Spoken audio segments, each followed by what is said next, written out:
नंदन कुमार चौधरी। धन्यवाद सभापति महोदय जी। इनके बाद 2 वक्ता और लिए जा सकते हैं, उसके बाद शून्यकाल 280 के तहत विशेष उल्लेख में आपने बोलने का मौका दिया। अध्यक्ष जी, आपके माध्यम से मैं अपनी बड़ी बहन सीएम साहिबा का ध्यान आकर्षित करना चाहता हूं और पीडब्ल्यूडी मिनिस्टर्स का भी, कि हमारा जो क्षेत्र है, जिस क्षेत्र से मैं चुन के आया हूं, बहुत ही दयनीय स्थिति में है। ना तो शुद्ध पानी है, न चलने का रास्ता है, न गंदे पानी की निकासी है।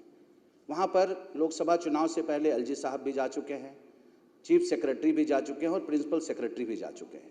एलजी साहब का वक्तव्य था कि ये दिल्ली है क्या, लेकिन हम लोगों को बहुत ही दयनीय स्थिति में पिछली सरकार ने जीने के लिए मजबूर कर दिया था, जहाँ पर पानी माफियाओं के द्वारा पानी बेचा जाता है, टैंकर माफियाओं के द्वारा पानी बेचा जाता है और ट्यूबवेल माफियाओं के द्वारा उस घर में पानी दिया जाता है जहाँ पर उनका वोट बैंक है। और हमारा क्षेत्र इसी वजह से आज तक आम आदमी पार्टी जीतती रही है और मुझे लगता है कि पूरी दिल्ली सिर्फ पानी की राजनीति पर अभी तक चलती रही है, जो हम सब मिलकर के इसको खत्म करना चाहते हैं।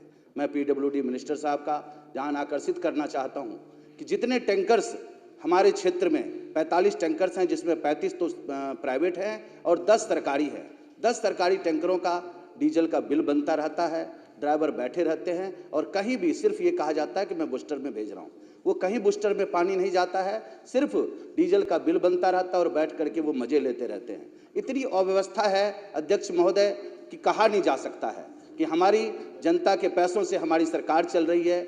जिस जनता ने हमें चुन करके भेजा है और उसी को हम नारकी जीवन जीने के लिए मजबूर कर देते हैं। अब हम विषय पर आते हैं कि जिस ट्यूबवेल का, जहां पर ट्यूबवेल किया जाता है, करवाया जाता है, जहां परमिशन दिया जाता है, वहां पर अपने लोगों को लाभान्वित करने के लिए ट्यूबवेल करवाया जाता है। जहां पर 2-2, 3-3 ट्यूबवेल हैं, वहीं पर और ट्यूबवेल करवाया जाता है। मस्जिद के बगल में करवाया जाता है, एक विशेष वर्ग के इलाके में करवाया जाता है और चलवाया भी जाता है विशेष वर्ग के द्वारा।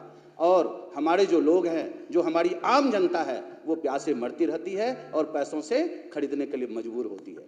सीवर की जो व्यवस्था है अध्यक्ष महोदय, सीवर में ऐसी धांधली हुई है कि कमीशन पहले चला जाता है, कॉन्ट्रैक्टर ने पूरे इलाके को खोद करके छोड़ दिया है, जो कैपेसिटी है ही नहीं। एक फीट का कैपेसिटी के इतनी घनी आबादी के बीच में 1 फीट के पाइपलाइन के द्वारा कैसे सीवर की व्यवस्था की जाती है। जब बारिश होती है अध्यक्ष महोदय, तो हमारे इलाके में ट्रैक्टर से बच्चों को स्कूल जाने के लिए मजबूर किया जाता है। इस तरह की अव्यवस्था हमारे इलाके में हुई है और प्रिंसिपल सेक्रेटरी के द्वारा, चीफ सेक्रेटरी के द्वारा वहां पर एक्शन को, चीफ इंजीनियर को हिदायत भी दी गई, लेकिन उस पर कोई जू नहीं रेंग रहा है उनके कानों पर। अभी जब मैं जीत करके आया हूं